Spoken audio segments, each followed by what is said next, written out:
பார்த்தவுடன் ஒரு கையை பார்க்குறோம், மறுமணம் அதாவது இரண்டாவது திருமணம் உண்டா அப்படின்னு கண்டுபிடிக்கணும்னா ஈஸியாக கண்டுபிடிச்சிடலாம். ரெண்டு கையையும் பார்க்கணும்.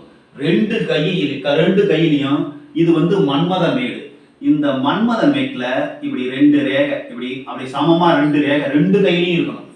ரெண்டு கையிலையும் இந்த ரேகை இருந்து இங்க செவ்வாய் ரேகையும் இருக்கணும்.